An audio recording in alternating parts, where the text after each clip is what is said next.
Hi అండి, welcome to Lucky and Kutty blogs అండి. ఇవాళటి బ్లాగ్ వచ్చేసి మన దగ్గర ఇంట్లో ఇలాంటి అట్ట ముక్కలు పాడైపోయి ఉంటాయి కదండి, వీటితో మనం రీయూజ్ చేసుకోవచ్చు అనమాట. అలాగే మనము దగ్గర ఇలాంటి ప్లాస్టిక్ బ్యాగ్స్ కవర్స్ ఉంటాయి కదండి, ఏవైనా కానివ్వండి పడేయకండి, వాటితో మనం చక్కటి రీయూజ్ చేసుకోవచ్చు. మనం ఇల్లుని నీట్గా సర్దుకోవచ్చు అనమాట వీటితోటి. మీకు చక్కగా ఉపయోగపడే చిట్కా అయితే నేను ఇవాళ చూపించబోతున్నాను. మనకు ఇంట్లో డెకరేటింగ్ ఐటమ్ని ఎంత ఈజీగా రెడీ చేసుకోవచ్చు అనేది నేను రెడీ చేసి చూపిస్తాను అనమాట. ఓకేనా? అయితే మనం ఇప్పుడు లేట్ చేయకుండా వీడియోలోకి వెళ్ళిపోదాం. ఇక్కడ చూడండి, మనకి ఇంట్లో ఇలాంటి కవర్ బ్యాగ్స్ ఎన్నో వస్తూ ఉంటాయి కదండి. వీటన్నింటినీ మనము పడేస్తూ ఉంటాము, లేదా ఏవైనా ఉప్పులు పప్పులు స్టోర్ చేసుకుంటూ ఉంటాం కదా. ఎప్పుడు ఉప్పులు పప్పులే కాకుండా ఒకసారి ఇలా డెకరేషన్ ఐటమ్ని రెడీ చేసుకోండి. మనకు ఇల్లు కూడా చాలా నీట్గా అనిపిస్తుందండి. మనము ఇంట్లో గోడలు ప్లెయిన్గా వదిలేయకుండా ఇలా డెకరేటింగ్ ఐటమ్స్ మనం తయారు చేసుకొని ఇంట్లో పెట్టేసుకున్నట్లయితే ఇంటికి ఎవరైనా రిలేటివ్స్ వచ్చినప్పుడు ఇల్లు అనేది అందంగా కనిపిస్తుంది అనమాట. దానికోసం ఇక్కడ నేను ముందుగా అట్ట ముక్కని తీసుకొని ఇలా స్కేల్తో మనకు ఇక్కడ వేస్టేజ్ ఉన్నది కదా, అదంతా తీసేసుకొని నీట్గా అట్ట ఎక్కడి వరకు ఉందో అక్కడి వరకు 4 మూలలుగా కట్ చేసుకోవాలన్నమాట. ఇక్కడ చూడండి, మనకు ఇంట్లో చాకులు ఉంటాయి కదండి, ఆ చాకుతోటే నేను ఇక్కడ కట్ చేస్తున్నాను. ఇలా మనము అట్టని చక్కగా కట్ చేసుకోవాలన్నమాట. ఇలా మనము 4 మూలలు కూడా చక్కగా కట్ చేసుకోవాలి.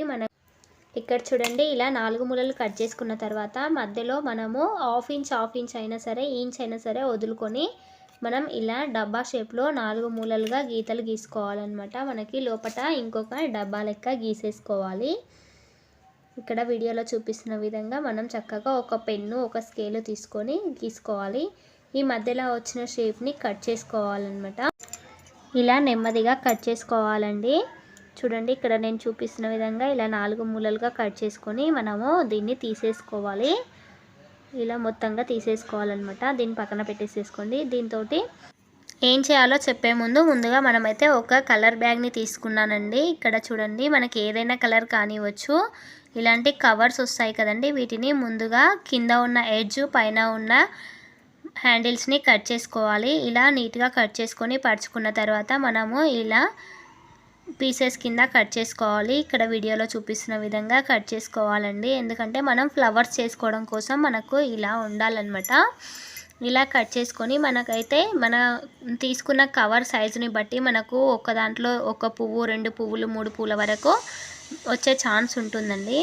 ఇలా కట్ చేసుకున్న పీస్లని మనము ఇక్కడ వీడియోలో చూపిస్తున్న విధంగా ఫోల్డ్ చేసుకోవాలన్నమాట. ఇలా ఫోల్డ్ చేసుకొని సెంటర్లో మనము ఒక పిన్ చేసుకోవాలి. ఇలా పిన్ చేసుకున్న తర్వాత దీన్ని రౌండ్ షేప్ వచ్చేలా కట్ చేసుకోవాలి. చూడండి, ఇలా కట్ చేసుకొని మనము మధ్యలో చిన్న చిన్న ఘాట్లు పెట్టేసుకోవాలన్నమాట. చూడండి, ఇక్కడ చూపిస్తున్న విధంగా మనము ఫస్ట్ 5 లేదా 4 మధ్యలో ఘాట్లు పెట్టేసుకొని ఆ తర్వాత మధ్యలో అన్నీ కూడా చిన్నగా కట్ చేసుకోవాలి. అలా కట్ చేసుకుంటే మనకు పువ్వు అనేది కరెక్ట్ షేప్లో వస్తుందన్నమాట. మనకు ఇలా చూపిస్తున్న విధంగా కట్ చేసుకోండి. ఇక్కడ మాకు ఇంటి దగ్గర కొంచెం డిస్టర్బెన్స్గా ఉందండి. వీడియో డిస్టర్బెన్స్ ఉంటే అస్సలు బాధపడకండి ప్లీజ్. నేను మాట్లాడుతున్న ప్రతిసారి నాకైతే ఇక్కడ సౌండ్స్ వస్తున్నాయండి. పక్కన సెంటరింగ్ పని ఏదో జరుగుతుంది, ఆ సౌండ్స్కి డిస్టర్బెన్స్గా ఉంది. కానీ ఇంకా మనకు ఏం చేస్తాం, తప్పదు కదండి. అన్ని కిటికీలు డోర్లు అన్నీ మూసేసినా కూడా సౌండ్ అయితే ఇంట్లోకి వినబడుతుంది. సరేలే, మీకు అర్థమయ్యే విధంగా నేను సౌండ్ లేకుండా ఎంతో ట్రై చేస్తున్నానండి. సౌండ్స్ వస్తే అసలు బాధపడకండి, నేను చేసేది చూస్తూ మీరు ఫాలో అయిపోండి. చూడండి, ఇలా చక్కగా పువ్వు నిప్పేసుకోవాలి. మనము చక్కగా ఇలా పువ్వులు రెడీ చేసుకోవాలి. నాకు ఒక కవర్లో 2 ఫ్లవర్స్ అయితే వచ్చేసాయి అనమాట. ఇలా నేను అన్ని కలర్ల ఫ్లవర్స్ని తయారు చేసి పెట్టుకున్నాను అనమాట. ఇక్కడ ఇలా తయారు చేసుకున్న తర్వాత మనం ఈ అట్టని తీసుకొని తర్వాత మనం మన దగ్గర ఇట్లాంటి బట్ట బ్యాగ్స్ కూడా వస్తూ ఉంటాయి కదండి. మనము ఆ బ్యాగ్ని ఇలా చించుకొని మనకు ఈ అట్టకి నిండుగా అంటించుకోవాలన్నమాట. ఎందుకంటే మనము అట్టతో చేసినట్టుగా ఎవరికి కనిపించకూడదని నేను ఇలా అంటించుకుంటున్నానండి. మీరు వద్దు అనుకుంటే ఇది స్కిప్ చేయొచ్చు అనమాట. ఇలా నీట్గా నేను వైట్ కలర్ది క్లాత్ బ్యాగ్ ఉంటుంది కదండి, దాన్ని తీసుకొని ఇలా నీట్గా అంటించుకుంటున్నాను. ఫస్ట్ గమ్తో పెట్టి తర్వాత లాస్ట్కు కూడా గమ్తో అంటించుకొని ఇలా నీట్గా రెడీ చేసుకున్నాను అనమాట. ఇలా చేసుకున్న తర్వాత ఈ ఫ్లవర్స్ని ఒక్కొక్కటిగా మనకు ఏ కలర్ నచ్చితే ఆ కలరు మీకు ఎలా నచ్చితే అలా చేసుకోవచ్చండి. ఇవే కలర్స్ పెట్టాలని ఏం లేదు, మీ దగ్గర ఏ కలర్ ఉంటే ఆ కలర్ చేసుకోవచ్చు అనమాట. ఎందుకంటే ఇక్కడ మనకు అన్ని కలర్లు అందరికీ అవైలబుల్గా రావు, ఎవరెవరికి ఏవేవి వస్తాయి అనేది మనకే తెలియదు కదా. ఏ వస్తే వాటితో మనం ఇలా రెడీ చేసుకోవచ్చు, ఇవే చేసుకోవాలి అనేది ఏమీ లేదనమాట. చూడండి ఇక్కడ నేను ఎలా అంటిస్తున్నానో మీరు కూడా ఏదైనా గమ్ము సహాయంతో ఇలా ఫ్లవర్స్ని అంటించుకోండి. చాలా అంటే చాలా బాగుంటుందండి, లుక్ కూడా చాలా మంచిగా అనిపిస్తుంది. ఓవర్గా లుక్ వచ్చిన తర్వాత చూస్తారు కదా మీరే. ఇలా అన్నింటినీ అంటించుకున్నాను. మన దగ్గర ఏ కలర్ బ్యాగ్స్ అయితే వస్తాయో వాటితోనే మనం రెడీ చేసుకోవాలి, పడేసుకోకుండా మనం ఇలా చేసుకున్నట్లయితే మనకు ఇంట్లోకి చక్కగా యూజ్ అవుతాయి అన్నమాట. దీన్ని కొంచెం సేపు పక్కన పెట్టేసుకుందాము. ఇలా మధ్యలోకి ఒక గుత్తిని చేసుకోవడం కోసం నేను ఒక ఫ్లవర్ని తీసుకున్నాను. దానికోసం ఇక్కడ పూసలు నేను కొన్ని రకాల పూసలు తీసుకున్నానండి. ఇట్లా బుట్టలాగా వచ్చేటివి, గోల్డ్ కలర్ బీన్స్ అట్లాంటివి ఉంటాయి కదా, మనము ఏవైనా తీసుకోవచ్చు. ఇక్కడ నేనైతే వీటిని తీసుకున్నాను. అలాగే ఇందులో వైట్ కలర్ కూడా ఉంటాయి కదండి, మీరు ఏవైనా తీసుకోవచ్చు అనమాట. ఇక్కడ చూడండి నేను వైట్ కలర్ కూడా తీసుకున్నాను. నేను ఇవి గురిగింజలండి, నేను చాలా రోజుల నుంచి దాచిపెట్టుకున్నాను. నాకు గురిగింజలు అంటే చాలా ఇష్టం అనమాట. అయితే ముందుగా థ్రెడ్ని తీసుకొని ముడి వేసుకున్న తర్వాత ఇలా బుట్టని గుచ్చుకున్నాను. చూడండి ఇలా బుట్ట గుచ్చిన తర్వాత మనకు కావలసిన కలర్ పూసలు మనం ఏవైనా సరే కుచ్చుకోవచ్చు అనమాట. ఇలా కుచ్చిన తర్వాత మనము ఇందులోకి ఫ్లవర్ని కుచ్చుతున్నాను. ఈ ఫ్లవర్ మధ్యలోకి మనకు ఇలా పెట్టిన తర్వాత గాలికి ఇలా ఊగుతూ ఉంటే బాగుంటుంది అనిపించింది, అందుకని నేను ఈ ఫ్లవర్ని ఇలా తయారు చేసుకున్నాను అనమాట. పైనుంచి మళ్ళీ కొన్ని పూసలని వేసేసుకుంటున్నాను.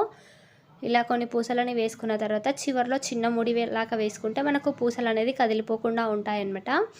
ఇలా మనము చక్కగా గుత్తిని రెడీ చేసుకోవాలి. ఇలా చూసుకోండి, ఇక్కడ ఇలా పెట్టేసుకుంటే మనకు ఇలా ఊగుతుందన్నమాట మధ్యలో. చూసారు కదా. ఇప్పుడు మనము కిందికి గుత్తులని రెడీ చేసుకుందామండి. ఇలా సైజు చూసుకొని మనము కిందికి మనకు 5 గుత్తులు కావాలన్నమాట. నేను 5 గుత్తులని కూడా రెడీ చేస్తున్నాను. దానికోసం కూడా ఇలా పూసలు తీసుకొని మనకు మధ్యలో గుత్తికి పూసలు తక్కువగా తీసుకున్నాం కదండి, దీనికి కొంచెం ఎక్కువగా తీసుకుంటున్నాను. కిందికి కొంచెం తక్కువ తీసుకొని పైకి కొన్ని పూసలు ఎక్కువగా తీసుకుంటున్నాను, ఎందుకంటే కలర్ఫుల్గా కనిపించడం కోసము. మీరు ఇవే పూసలు తీసుకోవాలని ఏం లేదు, వేరే ఏవైనా తీసుకోవచ్చు అనమాట. ఇలా తీసుకొని మధ్యలో పువ్వు కుచ్చేసుకొని మళ్ళీ పైనుంచి మళ్ళీ పూసలను వేసేసుకుంటున్నాను. చూడండి ఇలాగే మనము 5 గుత్తులని కూడా ప్రిపేర్ చేసుకోవాలి.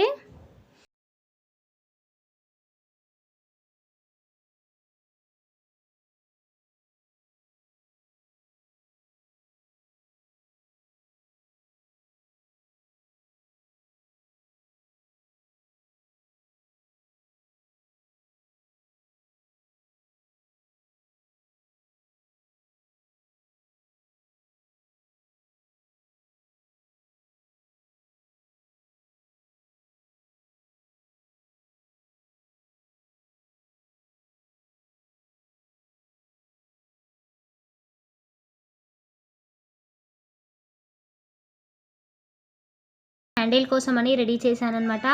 ఫస్ట్ పూసలు కుచ్చి మధ్యలో పువ్వుని వేసి మళ్ళీ అటు సైడ్ కూడా సేమ్ పూసలు కుచ్చేసి ఇలా వేసాను అనమాట. చివర్లో ముడి వేసుకుంటున్నాను. ఇలా హ్యాండిల్ కూడా లుక్గా ఉండడం కోసం నేను ఇలా ట్రై చేశాను. మీరు కావాలంటే నార్మల్ థ్రెడ్నైనా యూజ్ చేసుకోవచ్చు అనమాట. ఎంత బాగుంది కదా. ఇలా రెడీ చేశాను. మనం దీన్ని ఇక్కడ చూడండి, ఇప్పుడు వీటిని దీనికి అతికించుకోవడం కోసం నేను ఇక్కడ గ్లూ గమ్ సహాయంతో మధ్యలో బుట్టని అతికించుకుంటున్నానండి. ఇలా మామూలుగా థ్రెడ్తో అయినా అతికించుకోవచ్చండి. మిగిలిన థ్రెడ్ని కట్ చేసుకోవాలి. నేను ఇక్కడ పైన థ్రెడ్ మనకు మధ్యలో బుట్ట ఊడిపోకుండా ఉండడం కోసం వేరే ఒక అట్టముక్కతో గ్లూ గమ్ పెట్టి అతికించేసాను అనమాట. మీరు ఇలా కాకుండా నార్మల్గా అయినా వదిలేయచ్చు అనమాట. చూడండి ఇలా అతికించేసాను అనమాట. ఇప్పుడు మనము చూస్తే చూడండి ఎలా కదులుతుంది కదా మనకు చక్కగా. ఇప్పుడు ఈ కిందికి బుట్టాలని కూడా మనం అంటించుకుందామండి. మనకు చక్కగా ముందుగా సెట్ చేసుకోవాలి. సెట్ చేసిన తర్వాత గ్లూ గమ్ సహాయంతో మనం చక్కగా అంటించుకోవచ్చు అనమాట. చూడండి ఇలా సెట్ చేసుకొని గ్లూ గమ్తో అంటించుకొని ఎక్స్ట్రా దారం ఏమైనా ఉంటే నీట్గా కట్ చేసుకోవాలి. ఇలాగే హ్యాండిల్ని కూడా మనము అంటించుకోవాలి.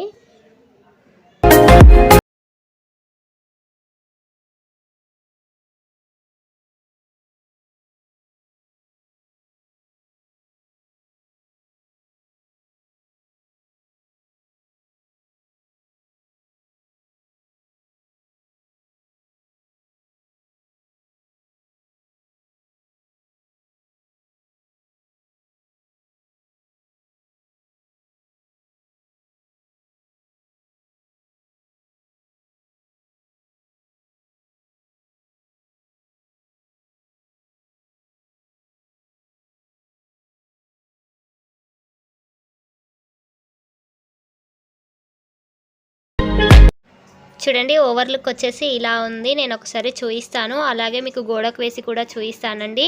ఇది మీకు నచ్చినట్టుంటే లైక్ చేయండి, షేర్ చేయండి, కామెంట్ చేయండి, సబ్స్క్రైబ్ చేసుకోండి. చూడండి మనకు బాగా వచ్చింది కదా ఓవర్ లుక్. మనం పడేసే కవర్లతో ఇలా తయారు చేసుకోవచ్చు అనమాట.